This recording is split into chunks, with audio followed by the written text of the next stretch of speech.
के शीर्ष पर से चंदन के उस कटोरे को उतार लिया। बुद्ध ने जब भिक्षु पिंडोल भारद्वाज द्वारा राजगीर में दिखाए गए उस रास्ते चमत्कार की चर्चा सुनी तो उन्होंने भिक्षुओं को जनसाधारण को बीच चमत्कार न दिखाने का आदेश दिया तथा कई छोटे मोटे सन्यासी लोगों को अपने चमत्कार दिखाकर प्रभावित करते और बौद्धों को पाखंडी घोषित करते, क्योंकि बौद्ध भिक्षुओं ने लोगों के समक्ष चमत्कार दिखाना बंद कर दिया था। जब मगधराज बिंबिसार को इसकी सूचना मिली तो वे बुद्ध के पास पहुँचे और उनसे श्रावस्ती में चमत्कार दिखाने की प्रार्थना की। चूँकि गौतम बुद्ध के पूर्वोत्तर बुद्धों ने भी श्रावस्ती में चमत्कार दिखाए थे, अतः गौतम ने भी बिंबिसार की प्रार्थना स्वीकार की और श्रावस्ती में अपने चमत्कार दिखाए। वहां उन्होंने रत्नों की एक छत बनाई और उड़ते हुए उस पर पहुंच चक्रमण करने लगे तथा कुछ प्रचलित लोकमान्यताओं के अनुसार उन्होंने स्वयं को 1000 रूपों में एक साथ ही प्रकट किया। फिर अन्य बुद्धों की तरह ही 3 पगों में तावलिंस लोक पहुंच गए। बुद्ध को इन चमत्कारों से उनके आलोचक श्रावस्ती छोड़ भाग खड़े हुए। कहा जाता है कि पूरण कश्यप ने भी तभी श्रावस्ती छोड़ा और रास्ते में उनका अंतकाल हुआ था। बुद्ध की आकाशोड़ान। संबोधि प्राप्ति के 5वें वर्ष में बुद्ध वैशाली के कूटागार साला में विहार कर रहे थे।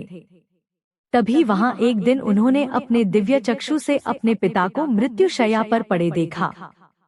उनके पिता अरहत की योग्यता प्राप्त कर चुके थे, अतः वह समय उनके पिता को धम्मदेशना देने के लिए उपयुक्त था। इसके अतिरिक्त बुद्ध कपिलवस्तु के शाक्य और कोलनगर व्याधपज्जा के कोलों के बीच शांतिवार्ता को मध्यस्थता भी करना चाहते थे, क्योंकि दोनों ही वंशों में रोहिणी नदी के जल विवाद को लेकर भयंकर संग्राम छिड़ गया था। तथा बुद्ध उड़ते हुए कपिलवस्तु पहुँचे, पिता को धर्म उपदेश दिए, जिसे सुनकर शुद्धोदन अरहत बनकर मृत्यु को प्राप्त हुए। शुद्धोदन की मृत्यु के पश्चात बुद्ध ने शाक्यों और कोलियों के बीच मध्यस्थता की। दोनों ने उनकी बातें सुनी और समझी, जिससे 2 मित्रवत पड़ोसी राज्यों के बीच होने वाला संग्राम टल गया। हजारों लोगों के प्राण बच गए और युद्ध से होने वाले अनेक दुष्परिणाम भी। दोनों ही राष्ट्रों के अनेक लोगों ने बुद्ध, धम्म और संघ की शरण ली। बुद्ध ने भी दोनों राज्यों का आतिथ्य स्वीकार कर कुछ दिन कपिलवस्तु तथा कुछ दिन कोलिय नगर में रुककर उन्हें अपना धन्यवाद ज्ञापित किया। परिनिब्बान कथा। राजगीर के गिज्झकुट पर्वत से भिक्षुओं के बड़े संघ के साथ बुद्ध ने अपनी अंतिम यात्रा प्रारंभ की। अम्बलत्थिका और नालंदा होते हुए वे पाटलीगाम गांव, आधुनिक पटना, जिसे बाद में पाटलिपुत्र कहा गया, पहुँचे।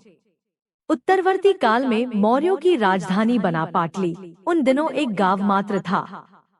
वहां बुद्ध ने इस नगरी के महान भविष्य की भविष्यवाणी की। पाटली से उन्होंने गंगा नदी पार की और कोटिगाम और वैशाली होते हुए वे अम्बापाली, संस्कृत आम्रपाली के उद्यान में पहुँचे। अगले दिन उन्होंने लिच्छवी राजवंश का निमंत्रण अस्वीकार करके एक गणिका अम्बापाली से भोजन ग्रहण किया। अपिचा भिक्षुओं के उपयोग हेतु अम्बापाली द्वारा दानस्वरूप प्रदत्त उद्यान भी स्वीकार कर लिया। फिर भिक्षुओं को वैशाली में ही छोड़ वे वर्षातु व सावास व्यतीत करने के लिए बेलुवा की ओर चल दिए। बेलुवा में वे गंभीर रूप से बीमार हो गए। उन्होंने आनंद को अपनी भवितव्य मृत्यु की सूचना दी। तदंतर अपने वर्षाकालीन प्रवास से वैशाली लौटकर उन्होंने अपनी मृत्यु की पूर्व सूचना वहां उपस्थित सभी भिक्षुओं को भी दे दी।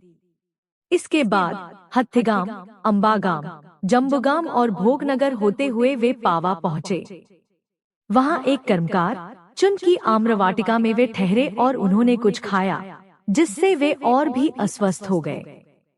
यह कर्मकार चुन गया के वेलुवन के चुन शुक्रिक सुअर का मांस विक्रेता से भिन्न है। साथ ही बुद्ध को दिया गया भोजन सुकर्मद्दव सुअर का मांस नहीं है। यद्यपि कुछ लोगों को यह भ्रांति है, पर यह भ्रांति ही है, क्योंकि सुकरसाली का अर्थ होता है जंगली चावल और मद्दव शब्द संस्कृत मार्दव मृदु अर्थात मधुर, मीठे से व्युत्पन्न है।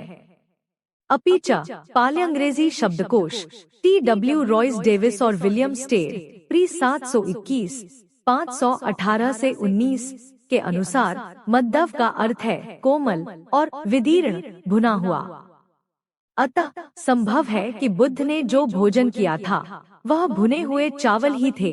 भुंजे चावल उत्तरी बिहार और पूर्वी उत्तर प्रदेश का एक प्रचलित खाद्यान्न है।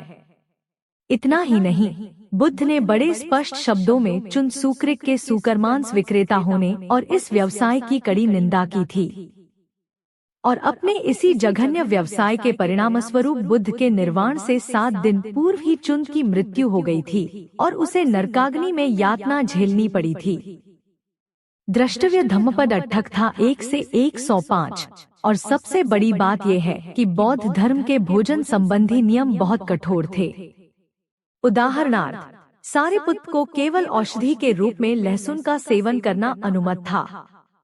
अपनी बीमारी को वश में करके बुद्ध कुशीनगर, आधुनिक कुशीनगर पहुँचे और एक पेड़ के नीचे बैठ गए। वहाँ उन्होंने आनंद द्वारा ककुत नदी से लाया गया जल ग्रहण किया। तब एक मल्लन पक्कुस उनके दर्शनार्थ आया और उन्हें एक सुवर्ण रंग का वस्त्र अर्पित किया। वह वस्त्र धारण करते हुए बुद्ध ने आनंद को बताया कि सभी बुद्ध बुद्धत्व की पूर्व रात्रि और मृत्यु से पूर्व की रात्रि को सुवर्ण वस्त्र धारण करते हैं। साथ ही उन्होंने बताया कि वे कुशीनगर में ही निर्वाण प्राप्त करेंगे।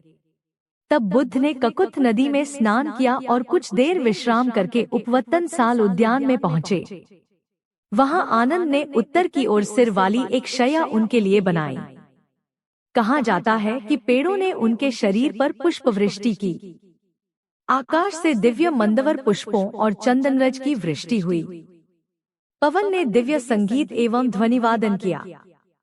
साल उद्यान ने अपने सभी वृक्षों की शाखाओं को झुकाकर उन पर चंवर डुलाए, पर बाद में दिव्य गणों ने उससे उन्हें हटाने का अनुरोध किया, जिससे वे सब भी बुद्ध के अंतिम दर्शन कर सकें। तब बुद्ध ने आनंद को अपने अंतिम संस्कारों के विषय में निर्देश दिए। व्यथित आनंद ने बुद्ध से कुशीनगर में प्राणोत्सर्ग न करने का आग्रह किया क्योंकि वह एक गंदा और गर्हित गांव था। तब बुद्ध ने उस स्थान की प्रशंसा की क्योंकि एक बार ये स्थान महासुदस्सन की राजधानी रह चुका था। बुद्ध की आसन्न मृत्यु की सूचना पाकर कुशीनगर के मल्ल और बहुत से अन्य लोग भी वहां एकत्रित हो गए।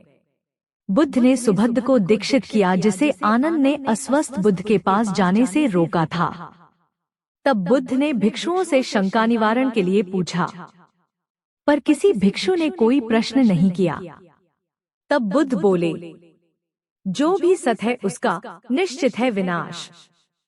बंधन मुक्ति के लिए करते रहो सतत प्रयास। ये उनके अंतिम शब्द थे। तब समाधि की विभिन्न अवस्थाओं को पार करते हुए वैशाख मास की पूर्णिमा को 80 वर्ष की आयु में उन्होंने परिनिर्वाण प्राप्त किया। मल्लों ने उनकी चिता को अग्नि दी। जब चिता पूर्णतया हो गई तो उन्होंने भालों से उसे चारों ओर से घेर लिया और 7 दिनों तक शोक मनाया। थाई संस्करण। बुद्ध के परिनिब्बान के उपरांत उनके अवशेषों के कई दावेदार उपस्थित हो गए और युद्ध की सी स्थिति हो गई।